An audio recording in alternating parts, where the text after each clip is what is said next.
While Australia is not considered an earthquake-prone country, earthquakes with a Richter magnitude greater than 4 have occurred on an average of 1 every 18 months since 1873. There have been 9 significant events in the Newcastle-Sydney area since 1788. But before the 28th of December 1989, none had exceeded a magnitude of 4.1. That quake occurred at 10:27 a.m. with an epicenter close to Bullaroo, 15 kilometres west-southwest of Newcastle Central Business District, and at a depth of 11.5 kilometres. From the epicenter, waves within the rock travelled in 2 directions. The eastward propagating wave struck the inner Newcastle suburbs, where the damage was amplified because much of this area is built on alluvial fill.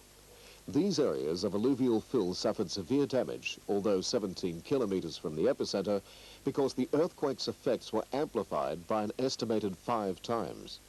As you can see, Waratah substation is located on this alluvial fill and sustained significant damage. The upward propagating wave struck the Killingworth district, site of the Newcastle substation. Newcastle and Waratah substations sustained severe damage, removing both from operation immediately following the earthquake. When it all settled down, we came back in the control room. Every sub was indicating they had major problems. We'd lost 700 megawatts of load in the tripping. First things of priority was secure the Northern Area Control Centre, such as supply, communications, and battery chargers. Here at Waratah, we have installed recently in the last couple of years a motor generator set, which is 0.4 megawatt capacity. So all communication supplies, computer supplies were maintained, and that was a telling factor of the whole operation. We had communications, instant response at each substation via the computer, and communications through the OSU system. We had no lossless communications on either, whereas the PMG got saturated, and also within the city the PMG line was interrupted. The report from Newcastle was massive air leaks on the air system, bus coupler circuit breakers, conductors laying on the ground. The operating staff there closed the air down, made at least 1 transformer available for auxiliary supply into the substation to restore the compressors, and try and build up a system via an undamaged breaker on either of the transformers available and restore the 132 bus bar, making supply available to Curry, Awabba, Taree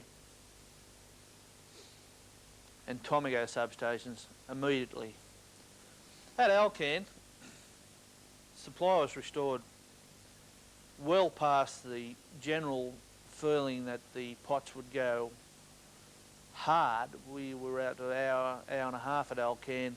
Alcan got supply back just in time to keep the molten metal molten and without any loss of production other than the downtime. They were able to restore their normal production, which they are very thankful for. With the council supply, commission was well back at all substations far in advance than when the council was ready for it.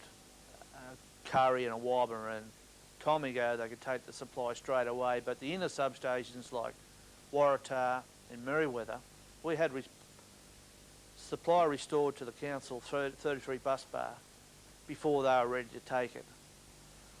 The operators did their job, knew what they had to go about, and it was something like you've been trained for 20 odd years and it occurred, and I was most gratified or satisfied that the training had worked. I'm Norm Moore. On the day of the earthquake, I was isolating number 7 transformer here. I was up to the stage of earthing it when the earthquake struck. Originally I thought I must have made a switching error and earthed a live conductor. As we moved down, all the 132 kV isolators had jarred open.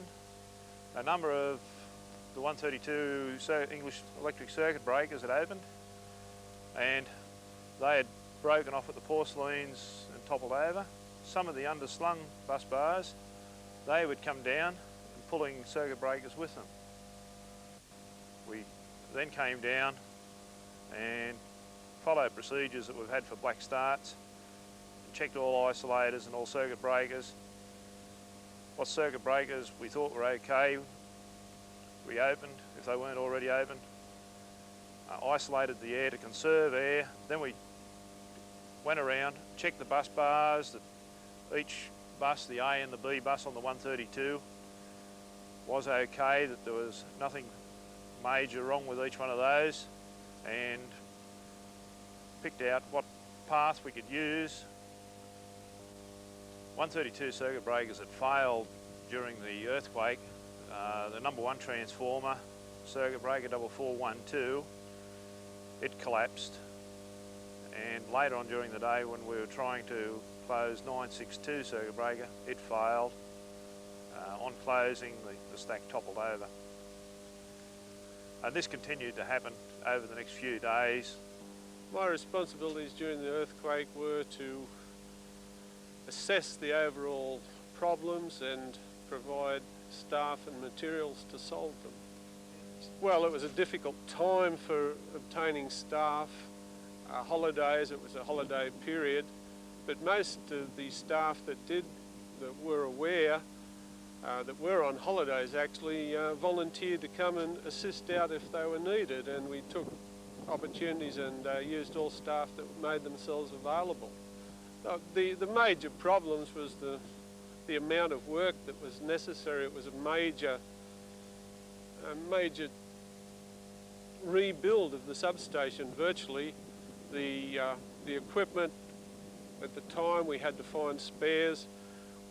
We progressively cannibalised equipment to get the more important circuits running. We were given priorities as to bring them in, and by juggling the equipment, we kept our need for new equipment down to a minimum, bringing the needy bits in first, and worked our way through. We are still at this moment trying to recover. Some of our staff were working very long hours, up to 16, maybe more hours. And some occasions, staff were required to work full of almost the 24 hours. Proceeded immediately to the control room to assess the state of the power supply, and was immediately confronted with the maze of green lights indicating the tripping of circuit breakers at Newcastle. Realising that we had a major disturbance on, you could see that the system operators were fully occupied in actually dealing with the situation. I volunteered to go out to Newcastle to assess the damage directly and radio back the information. This I proceeded to do. There were actually 13 poles down over 8 circuit breakers. The damage was just quite so extensive. Having assessed the major damage, I radioed this information back to the regional centre, where staff then set about trying to arrange resources. The initial phase, of course, at the substation was related to the operational phase, whereby the system operators were able to restore load to the entire community, largely as a result of the flexibility that was available both within the design of the substation and also with duplicate lines to all sites. The substation having a double bus arrangement on the 132 side, and pairs of transformers feeding each section of double bus, and each transformer have like a double breaker arrangement, meant that we were, in spite of the failure of the 13 breakers, able to actually restore supply to all loads. This operational phase continued for about 2.5 hours, from approximately 10:30 till 1 p.m, at which stage we then entered the phase of repair of the damage and isolation of the damaged circuits. The first 2 jobs actually which were undertaken were isolations on the 330 side of the substation, where we had one pole of a 330 breaker had collapsed. This had to be properly cut away, and also we had isolator damage on another section of 330 feeder within the substation. This also had to be cut away. The urgency of repairs then on the 132 side centred on A, getting the B bus section circuit breaker repaired, followed by repair to the second Awabba feeder circuit breaker, and also the second Alcan feeder. The type of damage which actually complicated the return to service was actually that when the breakers had fallen over, they had poles had fallen over, they had basically pulled with them CT connections, and also in many cases they had pulled over isolator poles. Another complication which affected the sequence of events of the repairs was that the summated protection circuits on the transformer differentials actually also resulted in transformers, so whole transformers having to be taken out to actually only repair a failure of one circuit breaker. Overall, the Commission's response to the earthquake can be divided into three main periods. The first 2.5 hours were dedicated to restoring supply.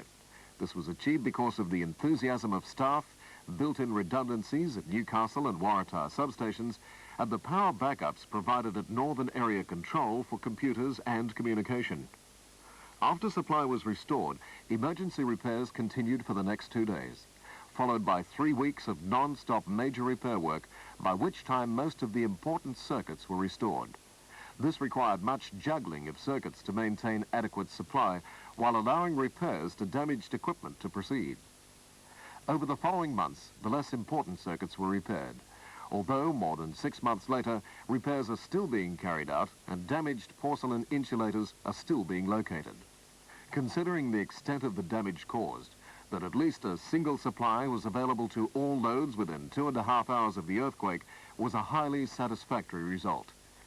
The enthusiasm, organizational skills and experience of staff in restoring full security of supply within 2 weeks were commendably demonstrated against the difficulties caused by the necessity to carry out some repairs in a protracted sequence, the temperatures encountered, and the occurrence of subsequent failures.